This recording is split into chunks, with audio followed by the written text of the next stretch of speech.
Hey, what's going on? I thought today we could talk about learning and setting habits. And I have some examples here because we all know I love examples. You're like, hey, are we doing something with pineapple? We are. We're going to talk about, this is just how my mind works as a pineapple, essentially. Just pokey, bulky, big. But I was thinking how sometimes when we learn something, right, it can be so bulky and big versus when something becomes more of a habit. And we're going to use toothpicks because they're a little bit smaller.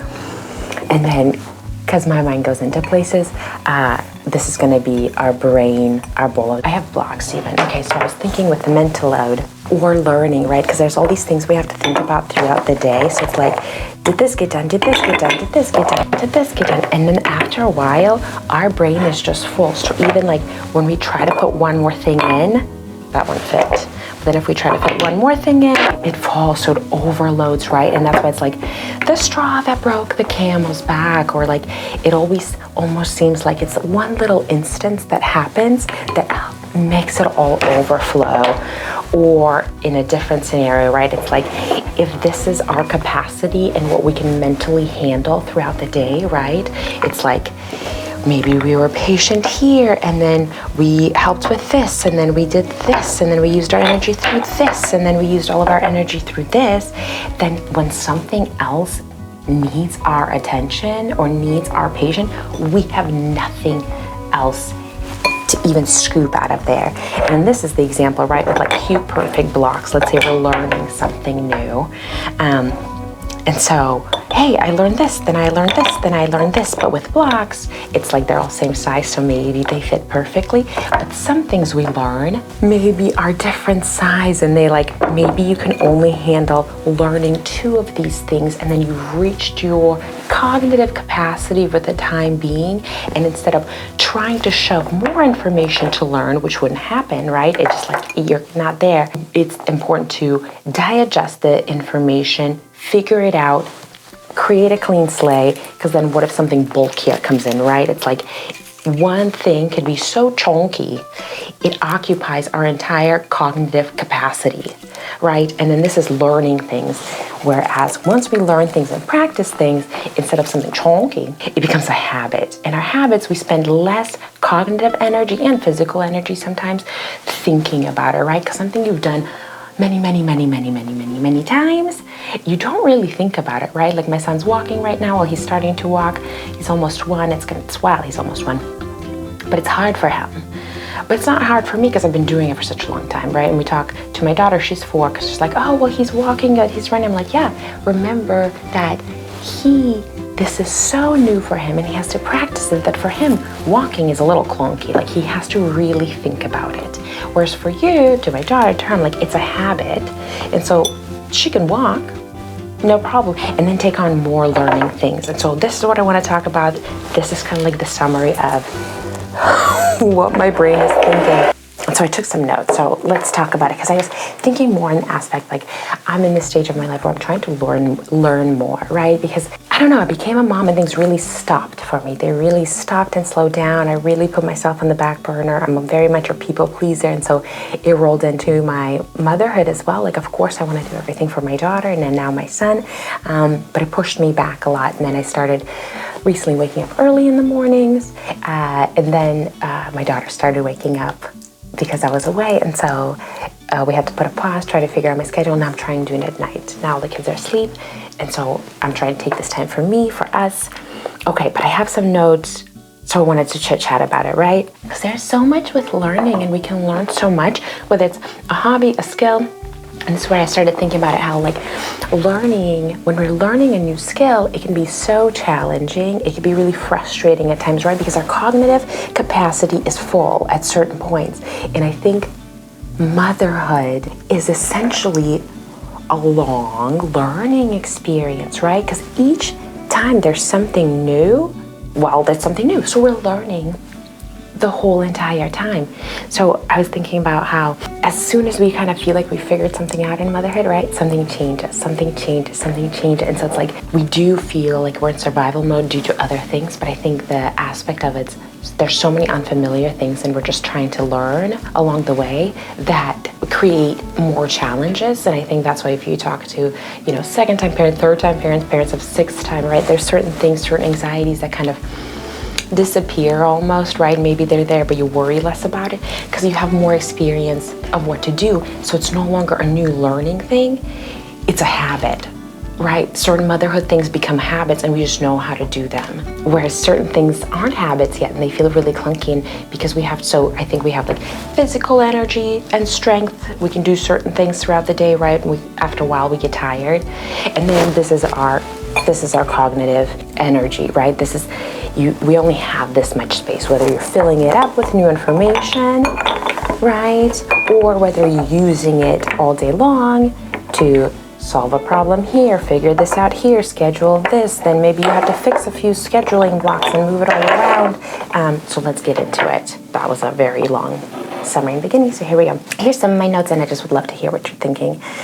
So learning is a process, right? We always hear that, and here I was thinking how patience is key, right? Because learning is not about knowing something yet. There's no way for us to know it or we wouldn't be learning it. And when I say it out loud, it's like, well, of course, right? It's like, duh.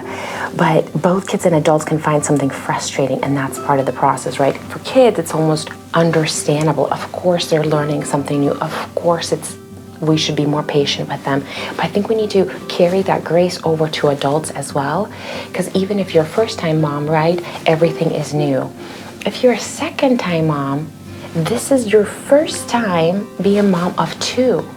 So your time management's going to be different, right? The way you spend time here or there, certain sacrifices that you make are going to be different than they look the first time around. And so we're both actually learning, parents and kids. And so I think this is more about if we want to have that patience, and we should with our kids, because each thing they're learning, they should have an opportunity to practice tying their shoes, zipping their zippers, buckling in their cars, saying please and thank you, how to interact with others, how to kindly ask for something, right? They need practice for all of those things. And so do we as adults and grown-ups. There are certain things, if you've been doing something for a long time, it's expected of adults to do it well. But if you think about like new things, like if you started a new company, there's usually like a 90-day window for you to mess up, right? Because you're new and somebody's showing you around, but you still might have a lot of questions. And I feel like in motherhood, there's no one really showing you around. And so we're just all kind of figuring it out. Like we're in this dark room, just like, am I doing this right? Am I doing this right? All right, and I was thinking, okay, so the learning cycle, this is all part of learning is a process. So being patient, of course, the learning cycle. So whether kids or adults, learning involves trying, then analyzing it and what worked, adjusting, trying it again, and doing it in a cycle and doing it over and over and over and over again until the blocks of doing it right become a habit. So instead of thinking it and analyzing each and every time, it becomes natural to us. And it's important, I think, to think that for kids, right? Because if it's like thinking about, before we go outside, we need to put on a jacket, but they're like, I'm not cold right now, so why would I put it on? Then they try it, then they're like, I did try it last time, then I was cold, so this time maybe I'll bring my jacket, right? Like, you have to try different things to see how it works. I switched up my little my little office because I wanted this table for all of my pineapples. And I was also learning about I'm trying to learn, you guys. And so I've been learning of hey, if you're shooting, try to have a little light back there. So let me know what you think of the setup. Because I'm learning and I'm trying and I'm adjusting, right? And I was thinking about the cycle and the thing of things falling over. I think there's something in there about a motherhood or what is it, clean rage, right? Where it's there's so many things that feel like they're about to topple over. We feel out of control. And so I think we clean rage to feel like we are in control. It's I can't control this and this and this. Let me vacuum and set things up because it's something we can do. And I think that's me with rearranging, because because I'm always just like moving things around. But I like to make things homey and try new things. So let's keep going. So, okay, and then moms are learners too. Motherhood is a skill learned through experience. It's about adapting, refining, practicing until all of our responses become automatic. And I think there's so much to it when it comes to the big feelings, right? So when our little ones are triggered, it's very possible they might trigger us, right? Because when we're triggered, it's like a bruise. We might, if they say something or do something that doesn't affect us in any way, we wouldn't react. But when they do it, it's like somebody pressing a bruise because you've probably been in that situation before, or you've felt like it, or often it's like your inner child stepping out to protect your kid, right?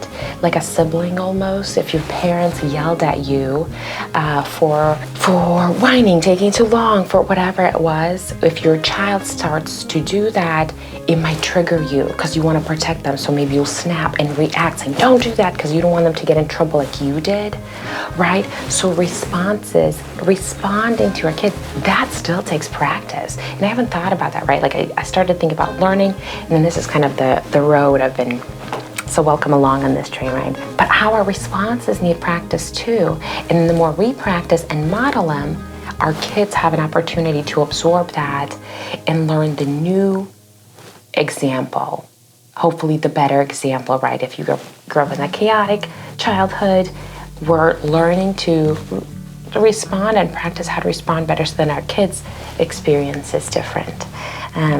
But just the focus of we're all learners. This is all a learning process. For even people who, would consider probably themselves experts in a specific field, they're still learning and adapting. And there's so much, I think, almost bravery in adapting, right? Because when something goes wrong or it doesn't work out, I think I was that way with working out before. It's like if I missed a workout, I'm like, all right, well, why would I do it for the rest of the week? I'll start again on Monday. It's like, wait, no, if I miss a day, I miss a day. It doesn't have to be such a big thing. But that kind of became a little bit more helpful to me. I guess maybe giving myself grace, because I understand giving grace to kids because they don't know. Until we teach them, until we show them, until we do it over and over again, where it becomes a habit to them, right? I think kids learn from our habits. I really do. All right, second point I had was this beautiful bowl. The brain is a basket. I'll include the video that I watched earlier. It was this gentleman who was talking about how different ways we can split up and learn, but he also used a bowl and some blocks. He was talking about he called them resources, cognitive resource for certain things. We use this many to learn. We should stop, pause, learn to digest this information before going further. Kind of like if you're reading a book and you reach your cognitive capacity, if you're just pushing through just to read it, you're not going to absorb the rest of that information. And I think that applies to everything else. Is once it's filled, let's analyze it, let's practice it, let's know what we know once this is full, right? So we can empty it, turn these into habits, so we have more space for more things to come along. Okay, so then we're gonna talk about this, how this brain is, how this bowl or basket is our brain. So and I think this is a great way for me to physically see mental load, because it gets thrown a lot around. We talk about it all the time, but I think this is okay. If this is our brain, right, each thing we do becomes our mental load. And so it's like, did you call, make an appointment? Oh, they were out of that waffles. I need to go pick those up. Oh, did I get this? Oh, I forgot to flip the laundry.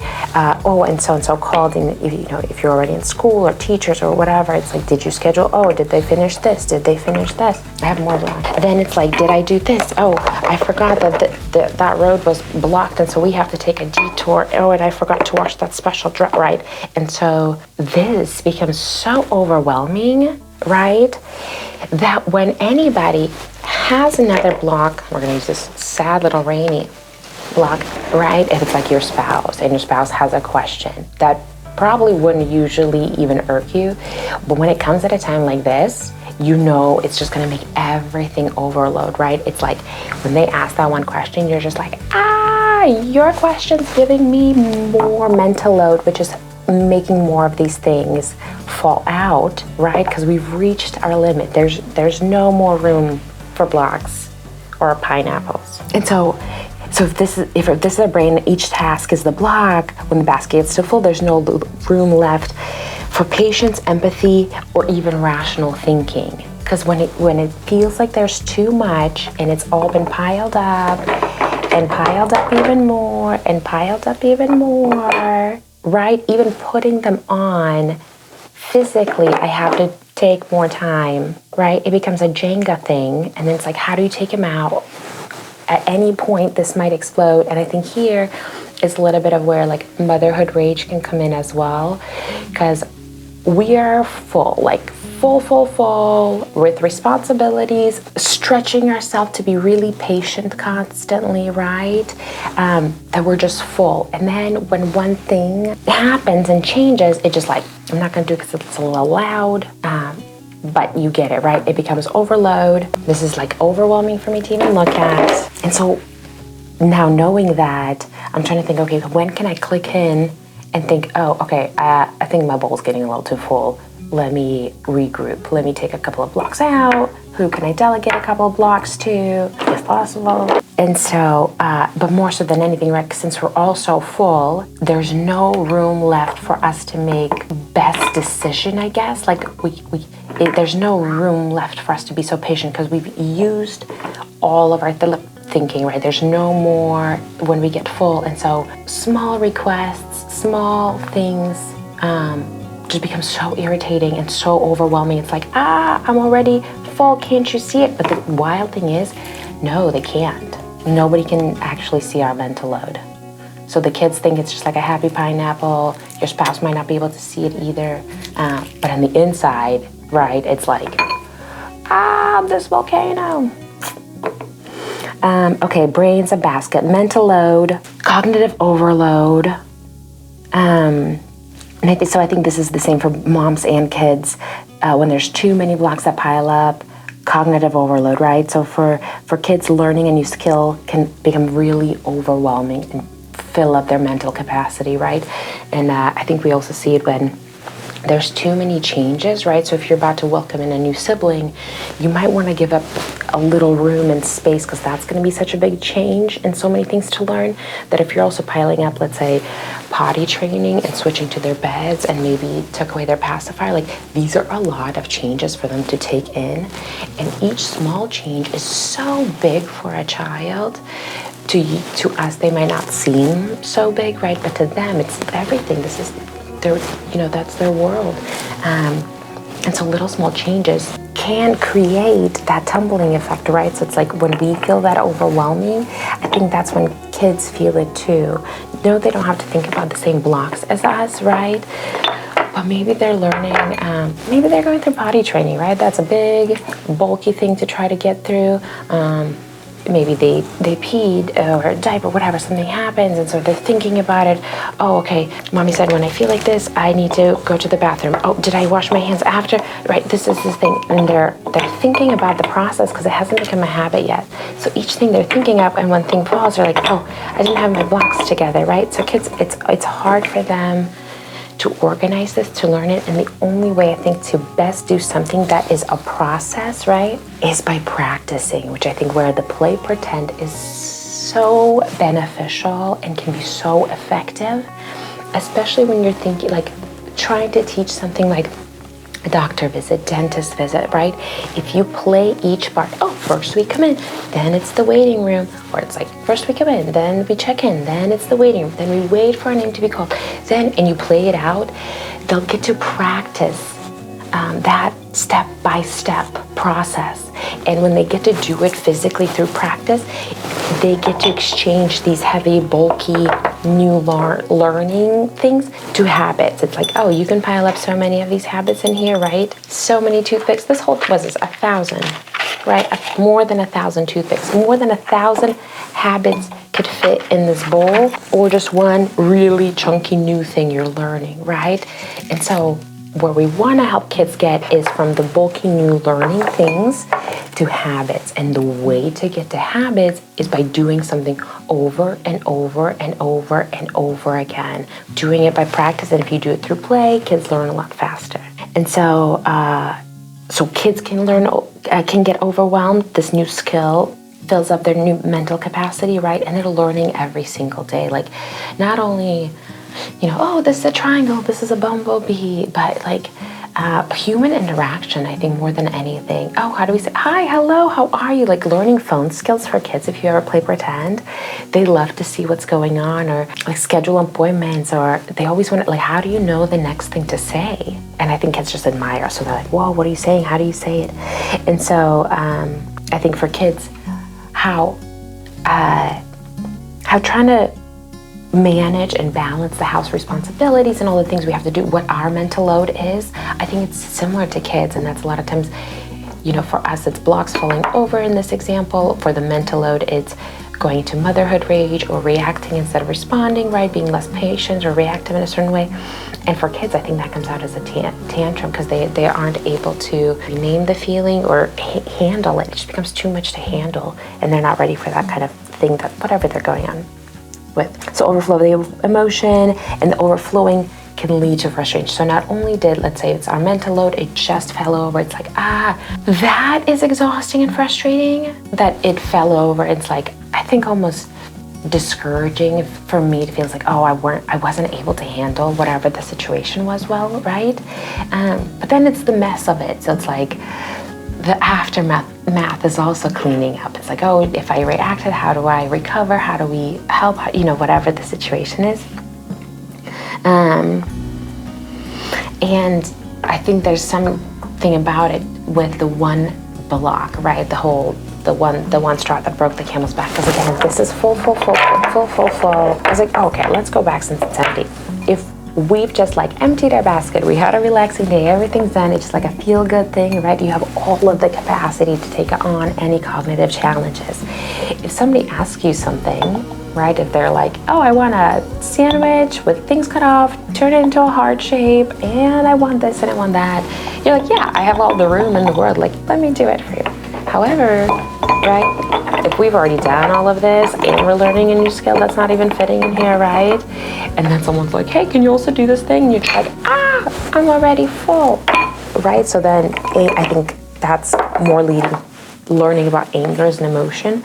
I think, right, this could be used for adults and for kids. And so 3, so teaching through practice, like how can we help our kids learn, but also ourselves learn to be more gracious with ourselves, especially when we're learning a new skill, which again, like just motherhood on its own is a new skill to help somebody else not only like survive, but learn how to be independent, learn how to be a human. Like it takes a lot of mental capacity. And so, yeah, of course we're kind of tired and we're just learning. This feels like going to university and you're taking a class, but self-taught class. And so teaching through practice, I think kids, it's really helpful for them to have step-by-step instructions. So instead of like, okay, you need to clean up this mess, by step would be like, hey, let's put blocks in the basket. Boom. Okay, all clothes in the laundry. Right, and you can make it fun. Oh, okay, let's pretend we're packing for a trip to space. The laundry basket is our spaceship. Let's get our astronaut suit ready and whatever. But step-by-step instructions. And I think for the grown-up, think of it, I often think of, I might have said this before, but if like Gordon Ramsay asked you to cook like a 5-star dish, right, but he doesn't tell you how to do it, if he just says like, cook crab with this sauce and this, and you'd be like, you never showed me. How would I even start? Like I know what crab is, but where do I start? What do I do? And so if he doesn't tell us how to do it, nor gives us time to practice, there's zero chance we'd be able to repeat a recipe unless you've learned it before, therefore you have time to practice. And so I think that same thing applies to kids, right? We should give ourselves and them the time to say, okay, we're gonna go through this step by step, because what we're helping them do is like, if it's the same pattern, if it's the same thing, if we're always like, okay, tiger, sun, jellyfish, right? That's the example if we're saying like, for cleaning up, how do we clean up? Okay, we put the clothes in the basket, the toys in the thing, then we turn off the light, right? Like a bedtime routine. So you keep, okay, tiger, sun, jellyfish, tiger, sun, jellyfish, tiger, sun, jellyfish. So much so then after, instead of 3 chunky blocks, this thing becomes a habit and it fits so well in their cute little brain. And so step-by-step instructions for them and for us when we're learning something new. what are the step-by-step instructions? Because often I think, okay, like how do I get to this mountain? It's so hard to climb. But I can't just get there. I have to actually physically make step-by-step by steps. And if you're looking straight at a mountain, it's like, I'm just looking at a mountain, but along you're actually climbing. And then practice makes habits. So procedural skills like tying shoes, using manners, sharing, they need so much practice that it becomes a habit. Kids learn best when it's given time and space to try, fail, and try again. And I think when it's done in a playful situation, right, it's like, okay, let's play dentist. How do we do it? Oh, and then you walk through it. It becomes fun, but then they actually learn how to do it. So when they get to do it, they feel ready and prepared. And I was listening to this girl talk. I think she's a neuroscientist, and she was explaining how habits are formed. And she explained it in this really great way. I hope I do it some justice. And so she talked about how, imagine how there's a snow mountain, right? And if you take the exact same path every single time, over time, it becomes so much of a habit, right? That path is so indented in the snow, it is the only path on the mountain. For you to try to make a different path, it would be fresh powdered snow, no trail to start with. You would just be going anywhere, and you don't know if you're going to run into a rock, if you're going to be right, you don't know anything about it. And so physically it's hard, emotionally it's hard to go down the new path. It's like, well, this one's already made and I've done it before, why wouldn't I just go down the trail? And so I think that's the difficulty of learning a new habit, is because we've already worked out that nice trench that kind of just, essentially if we just step into it, it will take us there, right? Like a tunnel. A habit is the tunnel in the snow. Like you can just start sliding down. To make a new one, there's fear in it, depending on different things, and just stepping out of our comfort. We're so comfortable, right? It's like, hey, if this already works, kind of, why wouldn't I do it? But I think it's important to keep in mind that, hey, how can we give these opportunities to our kids so they can practice it so much so that their mountain creates really nice tracks. And I think in the first 5 years, if we can be so patient and responsive to them, they'll have the opportunity to build so many different tracks imprinted in really good values, right? And so when they start skiing on their own, they'll have really good paths to start with, right? This is my brain mountain for them. And so how can we help our kids track along in good snow to build that habit? Because then again, we can fit 1,000 habits in here once they're habits. But it also makes sense why some habits are so hard to unlearn, right? Because it's like, if all of this is chunky and you have all these habits, why would you exchange your habit that already fits nicely for something new and chunky? It just wouldn't fit. That feels uncomfortable, right? Because the habits fit so well. So I guess the importance is how can we spend time learning positive habits for ourselves and for our kids? And then learning through play, because I think kids can learn anything through play. Kids are so smart. And if you ever do like play pretend with your kids, right? Like if you play market, they could play that for 9 hours because they love it. They want to know all the stuff. They want to be in it. They watch, you do it. So like, oh, I want to be in it. I want to do it. And they just want to play pretend. But through that, essentially, like they played market every day for a month, they could probably get like a market business degree, right? If you actually went through and said, okay, now we have to order 4 more blocks. Somebody bought a pineapple yesterday, we need to order, let's check our inventory. Did you pay your pony and your hedgehog farm for your things, right? Like you can really start introducing higher concepts. You probably even teach tax. It's like, oh, we give you 4 blocks, but we got to take 1 to build the city. But kids can learn anything through play, and so if we can help them build those habits through play, which I think is key for, like, you could do it with healthy habits. So because if you're playing in, let's say they love playing market owner, when you're playing, market owners always drink their water. So important to stay hydrated so you can really take care of all the things and help everybody, right? And help them practice doing it in that character. Because it doesn't matter if they're drinking it as themselves or as the market owner, like they're just drinking water and they'll just learn to drink water. It becomes a habit for them to drink water.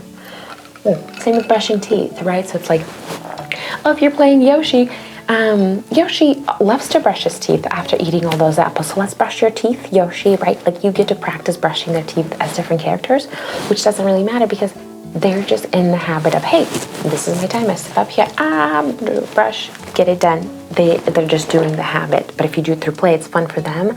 They're not even realizing that they're creating, I think, the habit. Okay, I'm getting close. I have so many notes, you guys. Something that I think is helpful is using analogies for learning. And I think this is key for kids because they're just learning what something is.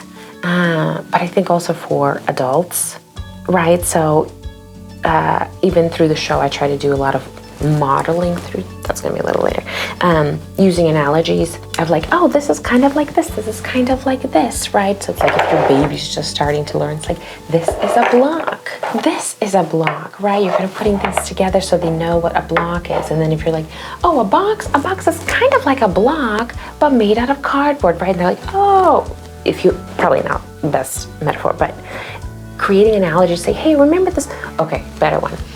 If you got a doctor appointment coming up, they've never been to the doctor's, but they have been to the dentist, right? If you tell your kid, it's kind of like going to the dentist. Here's the steps we're gonna need to do. Here's all the things that we gotta do. They'll have a better understanding, right? Analogies help us get a little better grasp on it, give us a little more comfort. And so connecting to what we know, analogies help kids in groups. So even for me, right, like seeing this as an analogy of a basket overflowing as a mental load, like that helps me learn. And so I think introducing it to our kids as well to kind of help them make those connections of how and when, and this, especially shows like whatever you guys are watching, right? If something happens and then it happens in real life, you're like, hey, remember when, you know, if you're watching Blue and being, oh, when Blue did this, and you know, how did they respond? And then learning through repetition, pretend play. So just like us, we need hands-on experience doing something over and over and over again, whether it's putting carts away as a courtesy clerk or a doctor, like everything just needs time and practicing. And so our kids need that, and I think they can do it through play. So they're like, hey, I'm learning.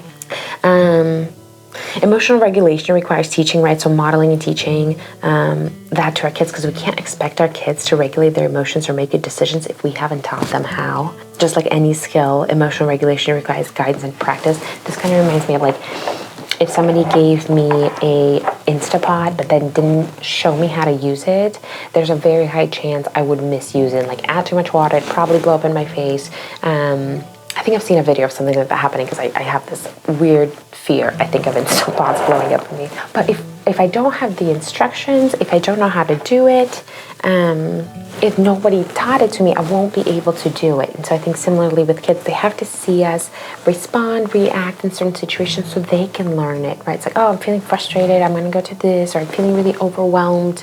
I need to do one thing at a time, kind of naming it and showing, hey, this is how we do it. So modeling and teaching through our own behavior, or really setting up, because certain things, like hitting, angry things, I think we shouldn't model that in front of our kids. They shouldn't see those things from us necessarily, like hitting, because a while back, a lot of people have requested, like, hey, how do we teach not hitting? And I never want to show hitting, right? So our kids shouldn't see it, and so these toys did it. I think if you have to do a topic that you don't want to act, whatever it is, toys, because you can show it to them how a conversation would happen, right? If you're catching your little one lying, maybe you act it out, you know, oh, so-and-so said this, so-and-so did this. Oh, that wasn't the truth. Oh, right, to teach you what that is, because I think, you know, these things need to be taught, but we don't want to show our kids an exam. We don't want to lie to our kids or ask them to lie to us. We're using toys for it. So modeling, teaching it, leaving space for the mistakes, right? Because learning is so messy, and I think of it in regards of kids, right? We see them learn all the time. It is so messy, but I don't give that space for myself. For some reason, I have high expectations of myself, and I think we should, but I don't leave enough space for when I don't do excel, right? And I want to learn on that, where it's like, hey, things just take time, and I should allow that for myself as well, whether it's through motherhood, through anything. And use play as practice for the life skills, so sharing, taking turns, problem solving. For taking turns, we did this with toys a lot, right? It's like, elephant goes down the slide, now bear goes down the slide, now it's your turn. Kind of showing how things go. Oh, now we have to wait in line. And just like set up the toys. They're still waiting. They're still kind of demonstrating, show this is where we wait, right? Or if you want to show like mama bird, baby bird. Oh, mama bird is cooking dinner. So what's the baby bird gonna do? Baby bird's gonna go and stack blocks, gonna show with toys. And it's like, hey, now let's play mama bird, baby bird. I'm gonna go cook dinner. You go play with blocks, little baby bird. So using kind of play to kind of show examples. And then how we can support the learning. So clear instructions for our kids and then for ourselves, because sometimes when I don't know something, I get overwhelmed and kind of scared of a topic to learn maybe, right? But I want to ask more questions and like, I just want to learn more things. I feel really hungry for like knowledge right now. I want to learn, I want to do stuff. I gotta get a haircut, but I also want to learn how to blow dry my hair. So I was thinking about calling and seeing like, hey, would you guys want to teach me how to do that? Because I want to learn how to do it. I'm not good at it quite yet. I have practiced a couple of times and it's a bit of a mess. So clear instructions, patience and empathy, recognizing when our kids' basket is full, when our own basket is full, when our partner's basket is full, maybe asking, hey, how full is your basket? Right, because sometimes we don't know if we're experiencing something as chunky, as sharp as a pineapple, or if it's like, hey, learning new things, or if it's more like this. I've had little things, but so many of them through the day that I feel full, and communicate that and recognizing that in others. And then for our kids and ourselves, it's like, hey, how can we, right, for a habit, we know we have to do it, we have to practice it. I practice it like 200 times, right? So our kids have to do that as well. But if they do it through play, they learn faster and it's more fun for them. So it's like, okay, let's learn to learn for fun habits. Incorporating play, practicing together. I think that's emotions practice is such a valuable way to play. Like if you set up a little playground, right? It's like, Cotton is so excited to get to the swings, but the chicken is there. Cotton feels disappointed. He's so excited to go on the swings, but he feels disappointed. Have you ever felt disappointed? Right? So it's like inviting, modeling a situation, maybe one they're familiar with, and kind of helping learn, helping practice these things, especially emotions. Especially with toys, right? It's like, hey, Cotton's got to get buckled in. We all got to get buckled in the car. Cotton was sad. We had to leave the playground, but hey, let's listen to Bunny hop in the field on the way home. So some final thoughts. I think both moms and kids are on the journey of learning. And so understanding how our brains work and making space for the trial and error, right? We can create a positive environment for growth for ourselves and our kids.